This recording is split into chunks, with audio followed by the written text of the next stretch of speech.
Hello to all the men and women of the West, and I guess the East since I'm out here. I'm Joe here with me is my co-host Dan in grainy Hello and Technicolor. greetings. In grainy Yeah. Technicolor. All right, that.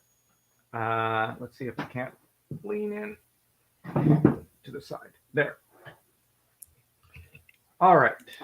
Um, Today we're not going to be discussing another fantasy story. We'll be discussing our own. There. Yep. The Crown of Blood. Yep. So this is going to be a slightly different stream from what we normally do because we don't usually, well, discuss our own works or projects in video or stream form because, well, we're fairly shy about it. So here's us trying to tear down that wall. And we'll start because this is an anthology. We're going to start with, well, first giving a shout out to Epic Kingdom. Thanks, man. Um, and World of Conan, who posted a congratulatory message on the short, the unboxing video, which was taken before I came to Japan, and here I am. Um, when it comes to this short story, the in the Valley of the Dark River, it's basically the prelude or the prologue to the actual story. Now, the backstory of this book, how we got to writing it, is that it was basically the appendixes to a novel I wrote, The Brotherhood of the Gemstone. And the thing is, the appendixes were taking quite a bit of time to write, as they often do. And the trouble is that um, I suddenly switched to starting to write it in short story format, more to get it straight in my head. Um, and Dan asked to join in on the project, and I decided to give him homework. The first short story was The Final Supper, which is story number 2 in the anthology. So Dan ended up joining in on that one and invented about half a dozen characters.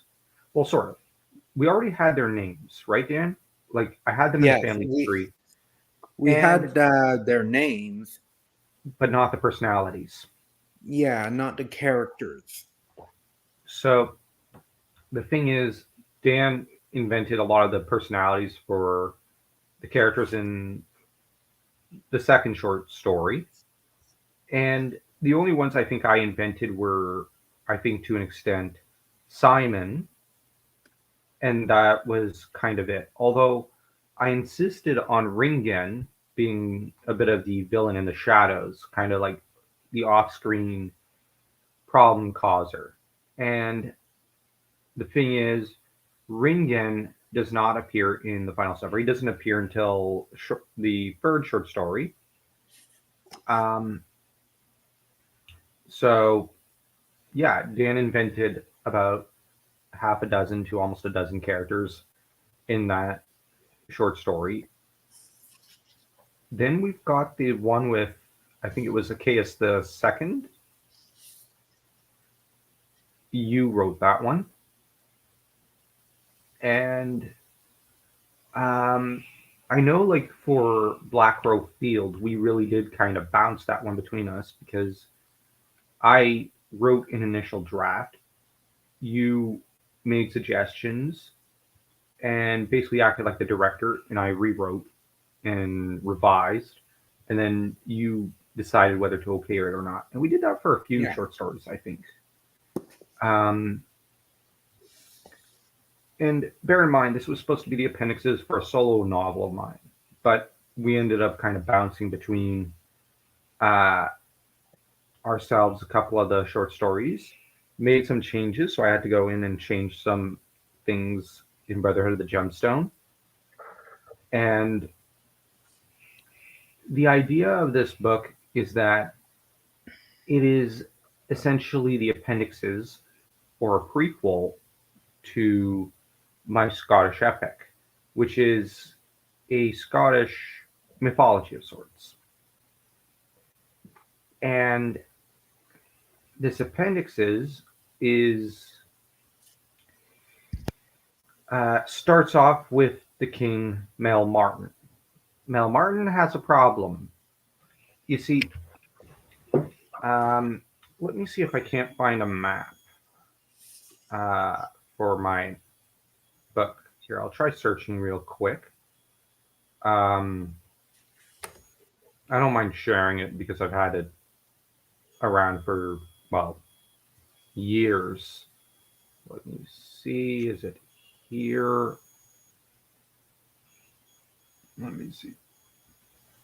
Uh, Here. The map hasn't really changed too much. Um, and bear in mind, I did draw it and make it myself. So uh, let's see.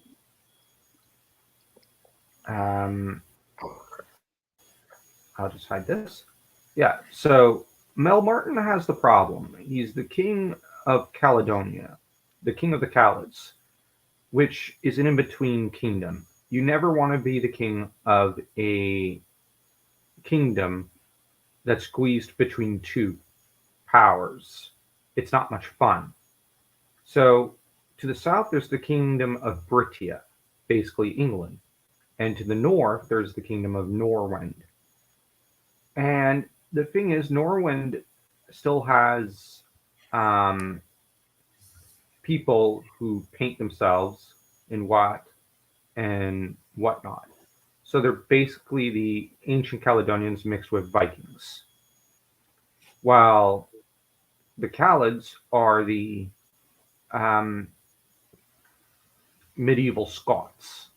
So they're caught between a Scottish Viking fusion of sorts and the English. So they're kind of trapped. And oh, everything okay over there? Yeah, just shifting a few things. Okay. Camera and no, not camera, but mic and hot chocolate. Okay. Man, wish I could have hot chocolate.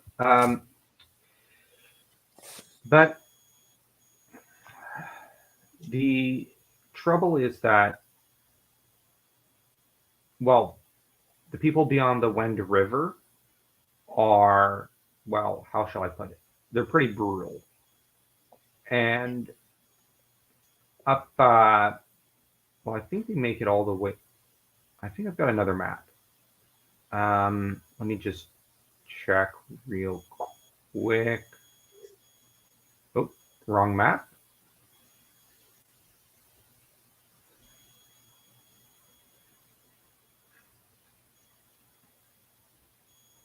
Well, okay, it's roughly the same. Um, Mel Martin makes it all the way up to the Wend when basically some Vikings come along and kind of end up. They basically drift downriver and pincer him between him and the Norwendians. So the people of the north of the Wend River have at this time begun to gather together. They are unifying into a proper kingdom because before they were just a tribal people, but now they're kind of becoming so much more than that.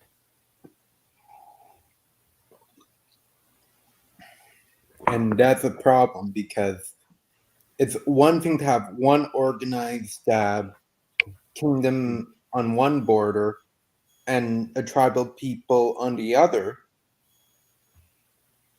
But But if you have two of them, the best thing you one of the best things you could do is either knock one of them off or be or play at diplomacy with both. but Mel Martin isn't very good at diplomacy, Yeah. and he ends up squabbling with one of his vassals from Norok, Ruaidri, who, for one thing, Dan struggles to pronounce, and for another thing, um, I only tease you, Dan. Yeah, because Ruai But Tree. yeah, oh, frick, great. Show me up and pronounce it perfectly, why don't you? Um, Ruaidri is more mayor of a good chunk of this area here. He's a very powerful vassal, but he rules the Highlands. But he's just 14 or 15. But the thing is, his dad, I think, died to the Norwendians. So he's very nervous about fighting them because he knows um, one wrong move and that's it. But here's the thing: his family has fought these guys for their entire existence, and Mel Martin just sallies up north and basically tells them, "We're just going to invade. We're just going to attack. They're savages. We could take them." Raidri takes the attitude, "Well, that's not quite true because these people beyond the Wend are they're better organized now than they were ever in the past, and they have Viking connections now, or so the rumor goes." So he's basically taking the attitude: maybe we draw them into Caledonia and we just hit and run. This is the time honored Scottish tactic, or Caled tactic. Big open fights are not their style in the medieval period. And that's also true for this fantasy universe. Now, the trouble is, Mel Martin, um, he grew up on tales of the great battle that his cousin Constantine the Wise fought. Well, kind of uh, was armchair general to, but his sons, because Mel Martin's cousins, Constantine's sons, fought in and died in. But it was a glorious battle to an extent, one in which both Britia and Caledonia lost, but both kind of won a few things.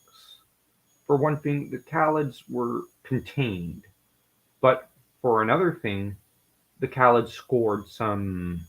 Well, they were able to cow Britia, so they both lost and won.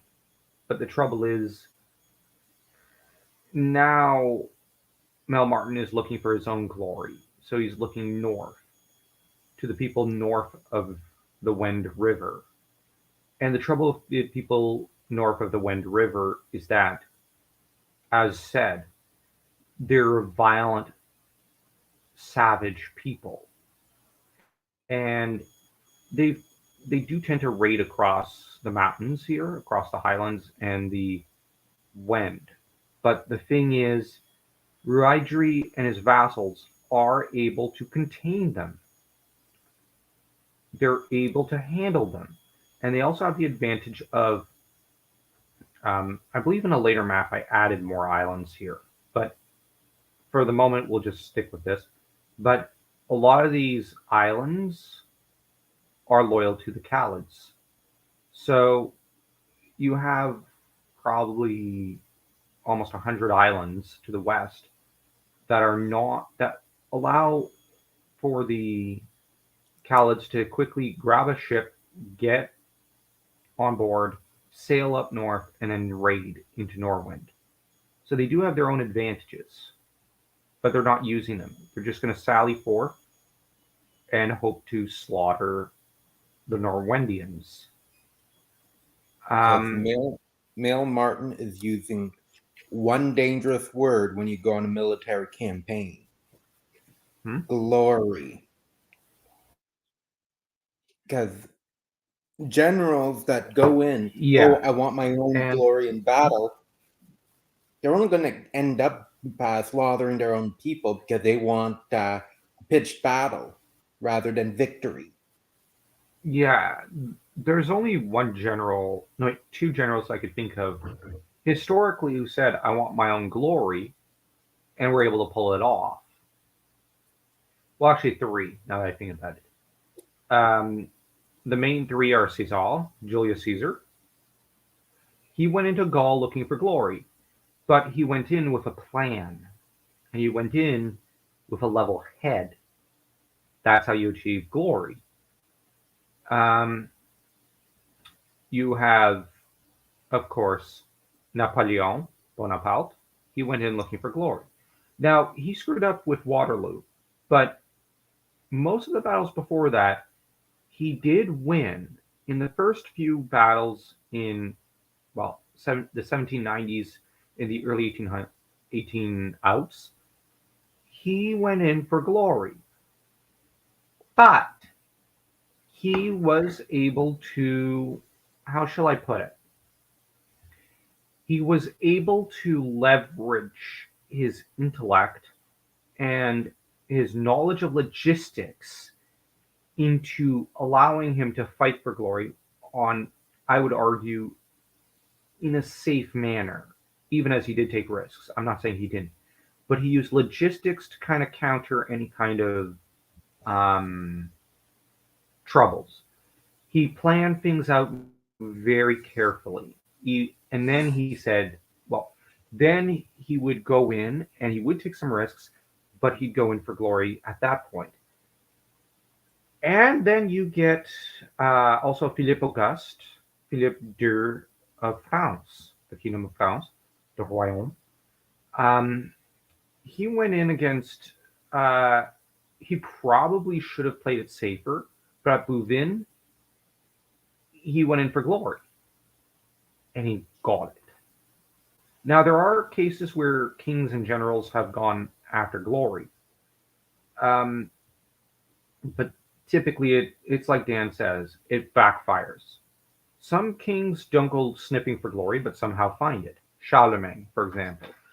Charlemagne Mhm. never went looking for or sniffing about for glory, but he claimed it because he was smart. Um, you look at, uh, interestingly, Taira no Kiyomori from Japan. He did not go sniffing about for glory. Um, you have, well, I would argue, you do have one guy who went sniffing about for glory, Oda Nobunaga, and boy, did it backfire on him in grandiose fashion. I think he's the biggest case of you go sniffing about for glory and you screw everything and everyone over along the Where way. your where your legendary four generals, they All all they set up. they They all want you all dead. yeah. It Yeah, doesn't it's matter like, who got them first. yeah, Anyways, yeah. So Mel Martin is going sniffing about for glory, and um, let me see.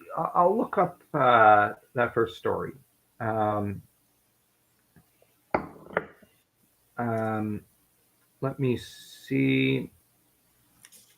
Um,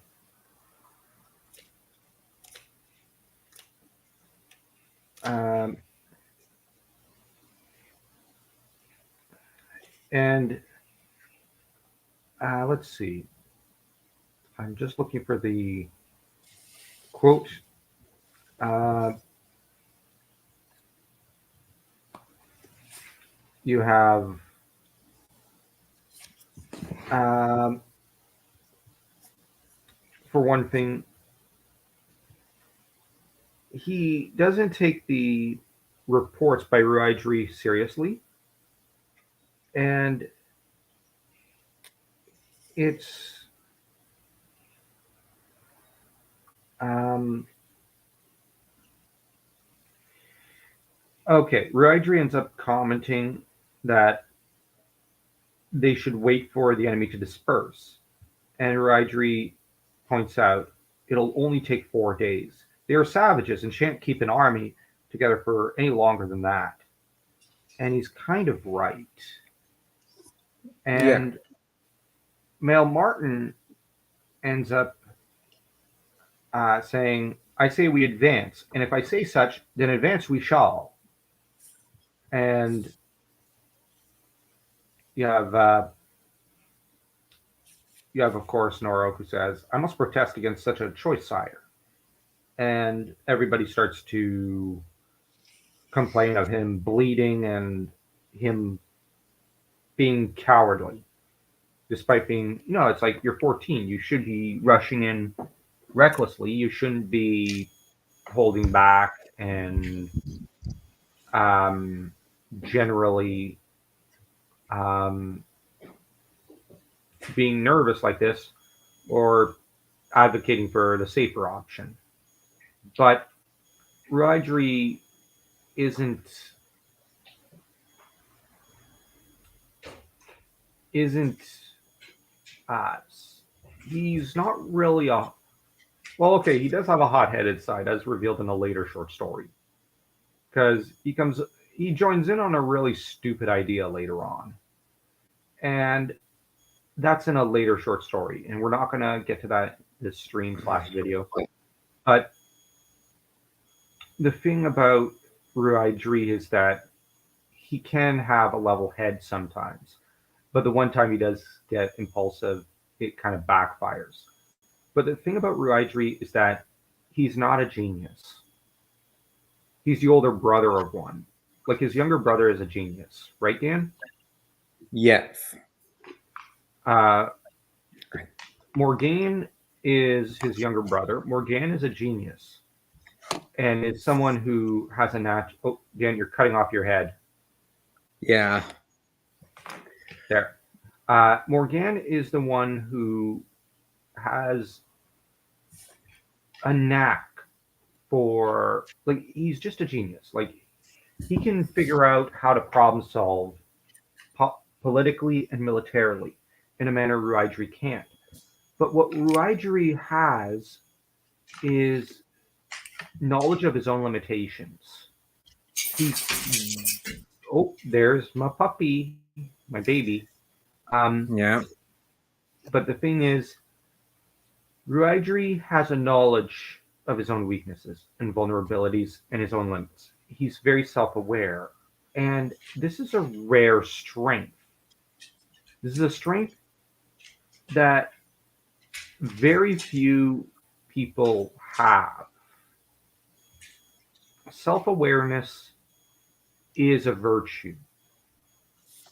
And as it said in Dynasty Warriors 7, you should know your limits.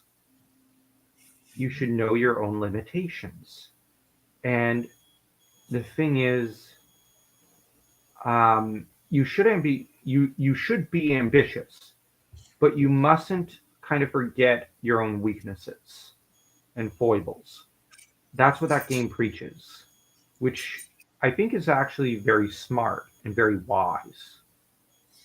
And it's a marked contrast what Jin preaches, or at least the Shuma clan in that game, and what the other families do. The other families are completely lacking in self awareness.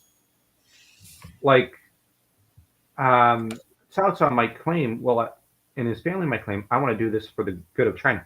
But you're flooding China with Xiongnu barbarians. You're facilitating an invasion and a replacement of your native population. Hello. Uh, Wu, okay, so Sun Quan. But does Sun Quan have any successors? No. Like, there's no one waiting in the wings to take up the work of Sun Quan. No one is worthy. And Lu Xun is mixed when he shouldn't. And he's only adding fuel to the fire. Then you have the Leo clan, which are basically just repeating the same strategy and the same thing over and over, expecting a different result, which is stupid in the extreme. Zhuge Liang was not a military genius. What he was an administrative genius and mercantile genius. So that's really the situation in that game, and kind of historically. But the thing with Mel Martin is that he doesn't know his own weakness. He doesn't know to kind of hit the brakes on this military invasion he's committed himself to. He's totally dedicated to it and believes this is his chance for glory. This is his chance to win a great military victory and battle. And it goes south, right, Dan? Well, actually, technically, he's in the north, so it goes um, pretty well. I guess I shouldn't say south, right? Yeah, it goes Sideways. Um, sideways. It goes crash, yeah, and, and and it doesn't. yeah, it doesn't end very well. And Mel Martin ends up getting himself really screwed. And the thing is, yeah, at the end, he dies. Spoilers. Ruaidri decides not to join in on that great sally across the Wend to fight the Wendai people um, because he honestly doesn't believe in this move. He does not believe that it is wise to advance north of the Wend because, to his mind, this is a stupid plan. You don't even have a plan, you're just charging. So he holds back, and spoilers, he lives to fight and suffer another day. And his decision has um, vast repercussions for him. He'll be drawn into a massive mega conflict that's going to rock the kingdom to its very core. And it's Mel Martin's decision is also going to rock the kingdom to its core, as Mel Martin ends up dead. So the king has kind of gotten himself offed. Now, I think I've got an out of date uh, genealogy picture. The dates are all out of order and whatnot. So this is a very old file. So I'm going to close this. I'm going to present, let me see if I can't do this. Okay, so we have this family tree. The names are generally, I think, the same. Um, so let me zoom in for everyone's benefit. You have Mel Martin. He reigned about 7 years. Now, he was the heir of Constantine the Wise here. Constantine II ruled for a very long time and was a very good king. He's also dubbed the Great, while Mel Martin was hungry for glory, got himself offed. But here's the thing um, Caledonia is running with a Tanist based succession system, which on the face of it isn't much of a problem. Now, to an extent, this is kind of the succession method of the Japanese imperial family. And it did cause trouble for the Japanese, but the emperors slowly lost power. So it began to become less and less of a problem over time, although it still caused problems on occasion.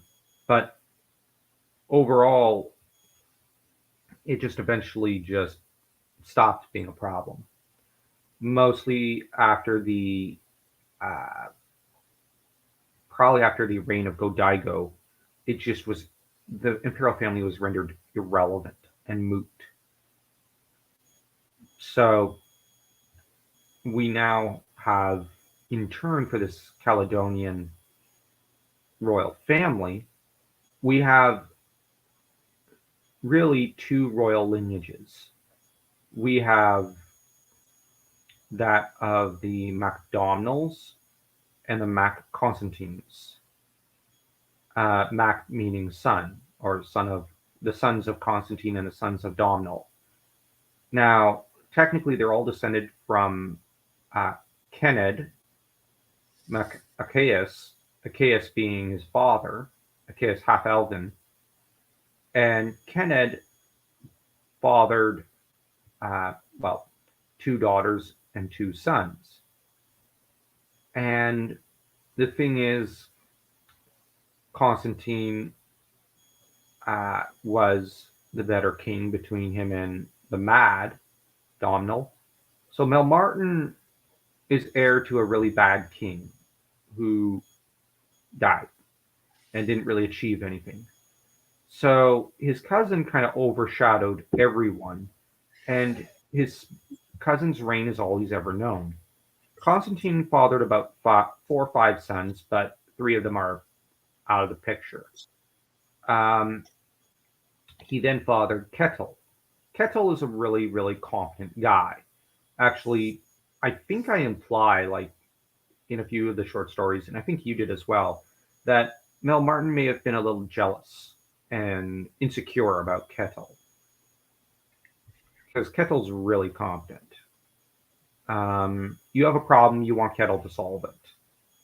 But Kettle has a bit of the blue collar mentality, so he has the common touch, which only adds to Mel Martin's insecurities and impulsiveness. Right, Dan? Yeah, so is the son of an insane king that was a tyrant. So that's something to prove. And then On boxed you in pretty between your much predecessor. essentially you pretty much have the other guy that's far more talented and far more well loved than you, and you have a bunch of guys that would have no problem removing you for that guy. Yeah, and you're boxed in between your predecessor, who is a great man, and his son is proving to be pretty awesome. So, you're kind of boxed in between these really two competent guys. And people like Kettle also because of who his dad is. His father was Constantine II. Mel Martin's got a lot to prove, but he is popular with some branches of the nobility, all of whom Mhm. kind of die in this battle, because, except for a few. Um, the reason that Mel Martin is kind of popular with some is because a lot of them were fostered with him. So a lot of them know him on a personal level. But it also happens that Kettle, for his part, um, has been sent south to Britia. Now, this is where Mel Martin did have a good idea. He wanted to kind of corner, like, while he does go on his invasion of Norwend, he gets the idea, well, I don't want Britia invading me from the rear while I'm busy in the north. So I'm going to send someone who, important, who can negotiate with them. Now, because of the Tanis based system, he has had to nominate an heir. He is not allowed to nominate his own sons. Um, and the thing is, his sons are all adults. They're all adults at this time. But the most competent person um, who has seniority in the family, to an extent, is Kettle. He's got the common touch, he's got the support of a lot of vassals. He's um, he's really the go-to guy. So Kettle's Tannist. He's been elected Tannist within the family and outside the family. So he's heir. So Mel Martin has to send Kettle to Britia to negotiate because that's basically him sending his crown prince. Um, and Kettle is really the only guy you can send south to negotiate and diplomatize and stall Britia until he can um, complete his invasion, but he dies. Kettle ends up negotiating and buying time before returning north. But when Kettle goes to return north, what he finds is that, well, spoilers for the final supper, story number two, a kind of illegitimate branch of the family has taken over the throne. Now, Kenned's brother, Domhnall the First, had inherited the throne at one point after Kenned. And the thing is, though, Domhnall um, didn't father any sons who got nominated to the throne because, well, one of them died before, uh, well, Constantine could stake his claim. I think I was thinking he died to Domhnall the second, Ringen, I mean. Then you had Domhnall, grandson of Domhnall. He died during Constantine's reign. Um, but he did father two sons. Um, Domhnall the third, who becomes a king, and Ringen the first. So the thing is, Domhnall the third, while Kettle's out of the kingdom, seizes the crown, and he's really ruling. I mean, he's ruling with a small minority backing him. He does not have the overall support of the kingdom. And on top of that, he does something that, well, he's forced into it.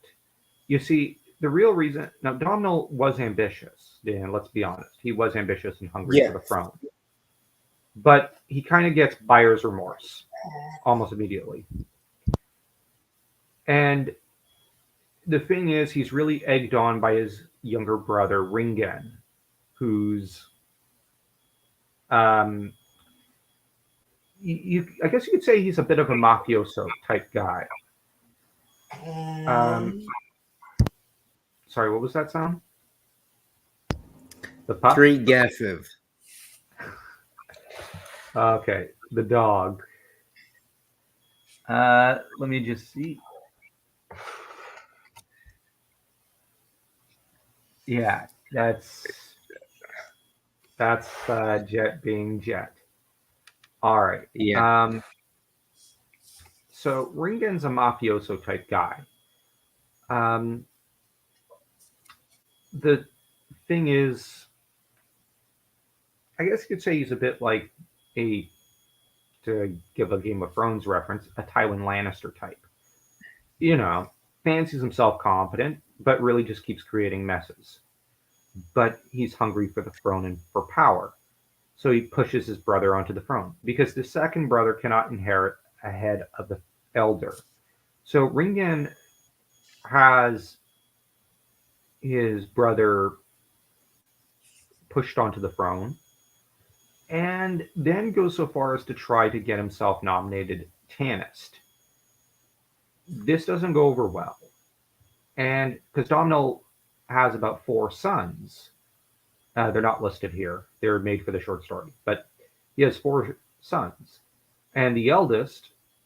Let me see if I can't find his name. What was his name again? Um, Nickel. Nickel. Yeah, Nickel is basically saying is an adult and is pretty competent and is basically saying, now hold on. If anyone's going to be Tannist, it's me. I'm my father's eldest son. I'm basically the main, well, I'm one of the main warriors in the family.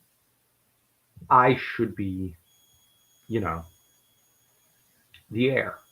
So you have him and Ringen already squabbling. But then you have Kettle, who, of course, is returning from the south, kind of angry. But they do something that totally sets them on a blood feud of sorts. In the aftermath of Mel Martin's death, now the thing is, Mel Martin may have had his bad points, but he never went after Kettle's younger brother because Simon MacConstantine, here I'll zoom in on him. Simon is living in a monastery a short distance from Skane, um, which is to say, the main city where well, the it's where the Caledonian king is crowned. Simon is a child. He's okay. The date is wrong here, but he's basically about I think like 9 years old, 8 or 9.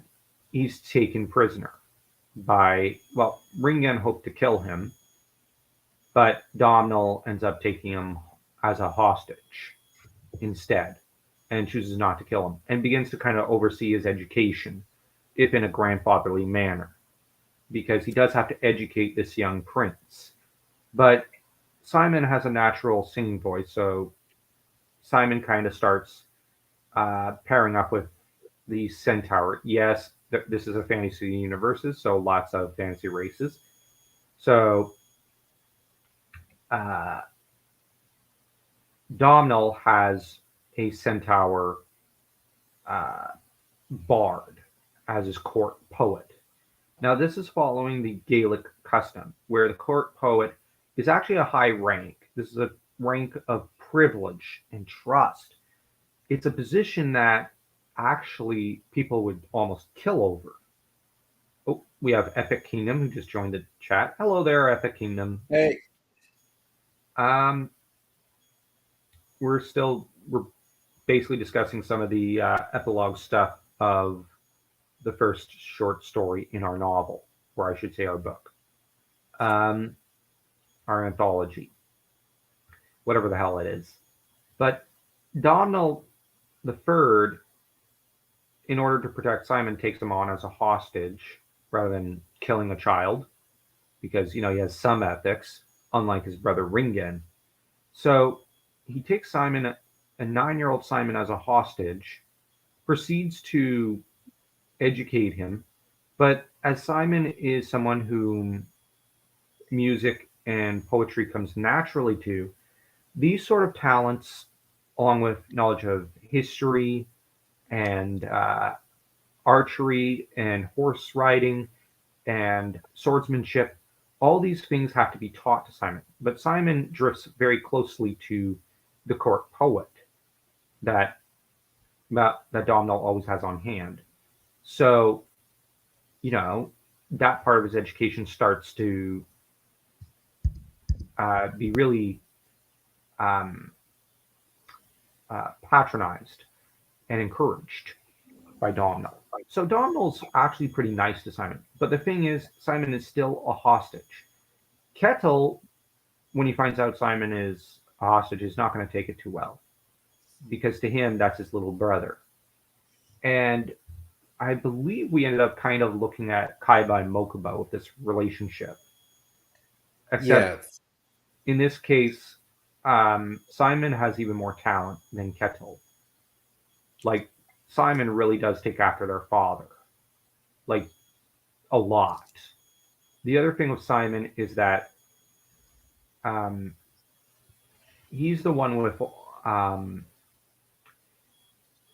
well, basically, he's a little kid whom everyone likes, except for a few people, such as Padrig, son of Ringen, and Ringen.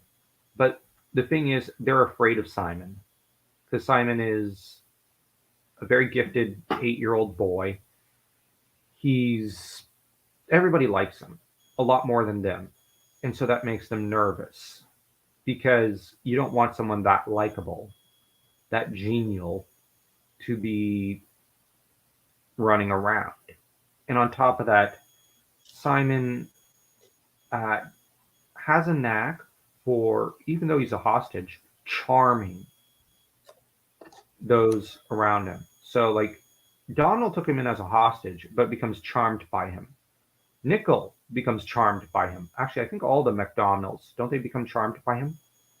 Yes, they grow fond of him, and it's essentially, yeah, he's the son of the legendary king. Yes, we have a beef with our father, but we do not have a beef with the boy. And Yeah, pragmatic side of Nico does say to kill Simon would be foolish. because you'd create a martyr. Exactly. Now, Domhnall here, the son of Ringen, likes Simon as well. Um, Even Dweeb, to an extent, I think, kind of likes him at first. You have Amled, son of Mel Martin, who likes him. Um, Even I think Achaeus over here. Let's see if I can zoom in. Achaeus is not a very good king. He's actually a very bad man, but even he's, I think, a little charmed by Simon. And even Mel Martin was a little charmed by him. But the thing is, so Simon tends to charm people, and he's a background character, but everybody is charmed by him. So the idea Ringen and Padrig have is to kill him because you don't want Simon running around. He's just too charming. And he's also too smart. But the trouble is they can't seem to get to him. So already we have an 8-year-old being set up in a position where everybody's going to hate him, at least those who want the crown. You have Kenneth over here, you have Padrig. They want the throne. Even Ringen wants it. So they fear and hate Simon, but they also fear and hate Kettle. Kettle, though, um, is not terribly impressed with his baby brother being taken hostage. And his reason for also being so fixated against even the kindlier members of Domhnall's family is that, to Kettle's mind, there could be no peace until they restored to him his crown and his baby brother. But the reason Kettle wants the throne is not because he's a greedy person by nature. Um, it falls into the traditional belief of, like with Aragorn, it's my crown, it's my responsibility. It is I have an obligation, I have a duty. This is mine by right, and it is his by right of succession.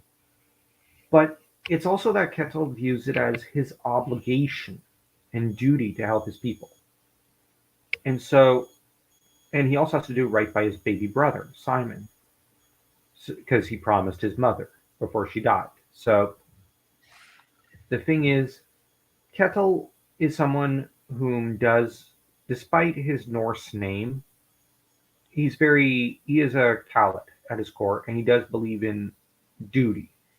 So he has an obligation to become king, but he's been denied, and he wants to fulfill his responsibilities, and he wants to take care of his family. But you have this branch, which really should not even be in the succession, who interpose themselves into it. They have no right to the throne. Let's just be honest, Dan. They have no right. Because Exactly. the succession has been hammered out to be between these two branches of the family. But Domhnall stakes his claim based on his great grandfather, which, okay, that's a stretch. But the thing is, there was an agreement that it would stay within these two branches because they're the senior branches of the family. Because, like technically Domhnall the First was an in between king. He was just there as an in between guy until, like Constantine the First could, and could, it could basically get the work experience to become king because you got to earn it. Domhnall was just a placeholder. So for Domhnall the Third and Ringen to come in and say, "Well, we have a claim for him," sort of. But the thing is, the families all agreed no. But now they're reviving that claim. Now for the Mel Martins, the Martinian line, Mel Martin really screwed up. He screwed the pooch with his really, really dumb invasion into Norwent. He screwed the pooch when he decided to go in for glory, and this got him killed. But while he was screwing up, Kethel was actually stalling and negotiating with Britia really well and walking away pretty much with a peace treaty. So Mel Martin may have screwed up and gotten himself killed, but while he was screwing up, Kethel was really doing a great job. So, like to a lot of the vassals, who many of them lose their dad or their brother to due to Mel Martin the First's stupidity, it could not be clearer which one you should hitch your horse to. Kethel.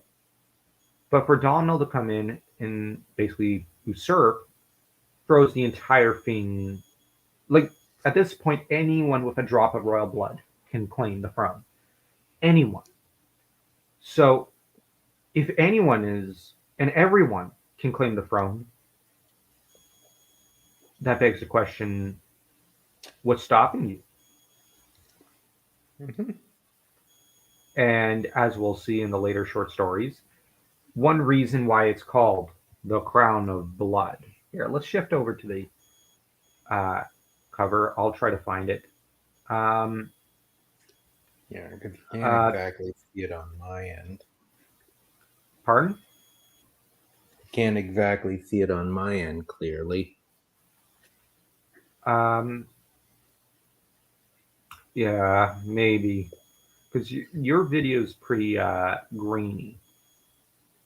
Yeah, I have to work on that. Yeah, They not your don't fault. they don't want to die.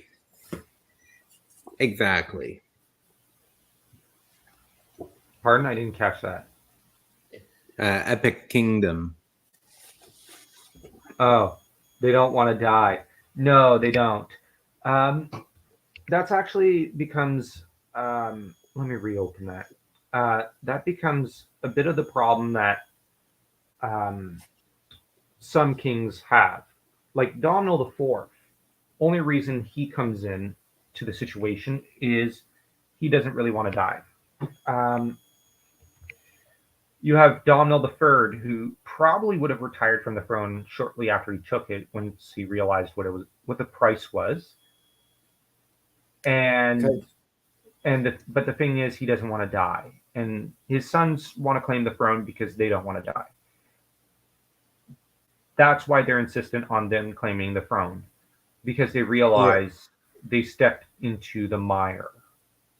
because the idea I had when I wrote Domhnall the Third was that he would have been a far better nobleman, But not a a good far king. far He's weak. far better lord than king. Yeah, he can be a fair guy. Um, he's just soft, and he's very attached to his younger brother Ringen, who takes advantage of him all the time. Ringen has no respect or love for him. Um, well, sort of. You could probably read it in that he does love him, but like we leave that kind of vague to the reader. Um, but the thing is, um, hold on, where are the bleeding? Uh, let me see. I can't seem to find the JPEG with the cover. Let me see. Uh, let me see. Hmm, it's not there anymore. Let me check one of our messages because I remember because our editor helped arrange the cover. Um, let me see. Uh, let me see if I can't just. Uh, cover. Okay, let me see. All right. Um, yeah, so they don't want to die, and that's something that neither Kettle nor Simon really want. But the trouble is, like, for example, Domhnall the Fourth has a wife who wants the throne, but then um, she's also someone who wants it out of greed initially, but then realizes the only reason they should claim it is because they will die if they don't. Um, she's actually a smart lady. It's just she wears the pants in the relationship, right, Dan? Yes. And um, you have Dweeb, who's a little frightened at first of the crown. You have a lot of characters who are taking the attitude once you stake a claim, you could die. You can't take it back. Some, like Amleb, try not to stake a claim for as long as they could. Right, Dan? Like Amleb, the son of Mel Martin, is actually he would be a great king, but it's just the crown makes him utterly miserable. If it wasn't for the fact that he starts to have massive mental health issues, well, I'd say he suffers from massive depression and melancholia, he probably would be a great king. But he has people undermining him and then he suffers from depression. So the thing is, um, you have three royal lines now, one crown, and they must fight for this crown drenched in blood. Um, and it doesn't help that Constantine set a precedent when he killed Domhnall II. So that in order for the kingdom to be founded and united, to start with, Domhnall had to kill an usurper of the because okay, you have Kenneth who founded the kingdom by welding several different tribes and kingdoms together. Then you have an usurper who killed his son Ead and claimed the throne. Domhnall had to kill the usurper, but he was kind of cuckoo for cocoa puffs, and Constantine had to kill his cousin. So already the precedent has been set for how to claim a crown before this story. And the thing is, you have, well, you have Mel Martin who got himself killed. Now, if Mel Martin had not done that, there would not be a civil war. The crown would have smoothly passed to Kettle. But Kettle wasn't around at the time. The lairds and Mormaers grew impatient and decided to kind of start squabbling because a lot of them also lost their heads of families. So now they're having a succession crisis as well. So this is affecting the kingdom on a micro and macro level. And then you have in comes Domhnall claiming, well, from an illegitimate line, I can claim. That opens a lot of floodgates on the micro and macro level of the kingdom. Mm-hmm. Because who's Because of Mel Martin, there's also the matter that the Norwendians could probably march and claim the area as their own because well, no, Ruaidri rescues the kingdom in a way, but Ruaidri yes. ties himself down with a lot of uh, hardcore hit and run battles. So the Norwendians are not a threat, Dan.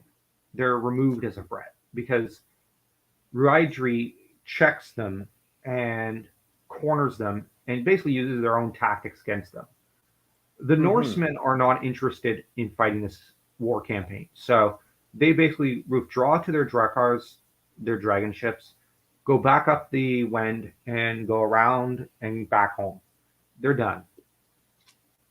They claimed the crown, well, the head of a king. They're happy. They raided, they plundered, they're wealthy. They're They gone. were able to ransom a lot of corpses back to the kingdom. They're good. The Norwennians, though, are try to march in thinking, yeah, we got this. They get screwed. They can't actually take any area. Why? They don't have the means. Within a few days, they dissolve. They can't maintain the army in the field. They don't have the resources or the um, ability to coordinate. So they fall apart.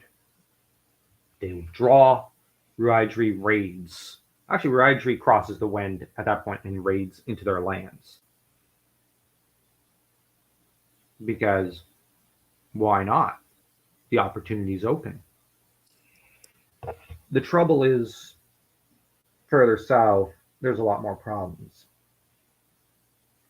And you have this war that's brewing as Domhnall kind of inadvertently, well, uh, starts. It's kind of Domhnall's fault and Ringen's. They start something that's going to claim the lives of most of their kids, most of their kinsmen, and just bloodies the realm, drenches it in blood. Hence the title of the book, The Crown of Blood.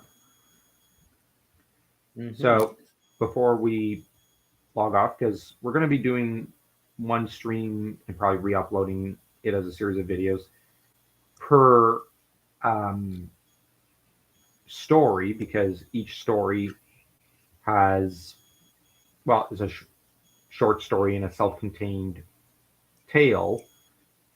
Um, I first want to shout out Tom Highland, who gave us the idea for the title. Originally, I forget what we were going to title it, but I honestly forgot. But he suggested, because he likes Akira Kurosawa's Throne of Blood movie, he suggested The Crown of Blood. And I really like that title. Oh, Epic Kingdom. I like the title. Yeah, me too. You could thank Tom Highland for that. He's really good at coming up with titles. He's a really good writer. You could find him on Substack, The Highlandian. Uh, Dan and I have done a few streams and a few videos with him already. Nice guy. Dude knows a lot about movies. So he suggested this title and said, you know, it'd be quite something. Shout out also to our editor, Daniel Riley, for helping us get a cover artist for this on the cheap and who basically volunteered to do it for free. Daniel is a really great editor, and he's someone who, to all the writers out there who need an editor, um, he's well priced. He won't charge you 20 grand for an editing job, like for an editing, the editing of your book. He'll only charge a few $100 USD, which for an editor is very well priced, and he's very talented. So, um, like he's he deserves a shout out. Also, going to give a shout out to uh, Ray, a friend of mine who I ran the cover design past, as well as a few of the chapter idea or story ideas by, and of course, Jet, who was really the real brains of this operation and the visionary. And who's making a nuisance of himself right now. He should. So, yeah, glad you approve of the title, Epic Kingdom. Hopefully, we'll be back to doing some Dragonlance content on a weekly basis. I really want to do the Seven Great Men of Kryn podcast. The thing is, though, I only want to do it when I've got my mic on hand, which will be soon. So, like, um, I really want to get back to doing weekly content. Now we are going to do some weekly content. I'm Dan and I are thinking, or at least I'm thinking, we could do some character discussion pieces again in miniature and just discuss each character piece by piece, such as the heroes of the Lance, uh, Huma and his friends, and then we're going to get back to book clubs. I just want to take a few weeks to just go over characters and just have fun analyzing Krinish characters we like. And we're also going to be doing some more. I also want to do some Age of Mythology discussion videos because our streams of Age of Mythology were remarkably popular. So we are planning a lot of content. It's just I'm pretty busy these days with work, and and we're going to try to turn this into a weekly stream, and um, hopefully next time I'll be able to pay for a little more, um, well, for a StreamYard account again, because I kind of let the account lapse, at least for uh, a month. So, anyways, if you enjoyed this stream, and if you're watching this later on the rebound as a video, don't forget to smash that like and that subscribe button. Oh, I gotta do one quick thing. Remove, and let's see. I wonder if I can do one thing. Uh, yes, do it for him. Uh, don't forget to buy the book because Crown of Blood, which is in the description, and I might pin it in the comment section, is available now. Paperback edition is for about $25. Kindle for about $6. So, but you get about like I think a dozen or 2 dozen short stories, and each of them are like miniature novellas. So you get quite a few books and stories. The book sounds interesting. Well, I'm glad you approve Epic Kingdom. Um, we put in a lot of work and effort, and we're putting in a lot of work and effort also into other serial fantasy novels we're writing.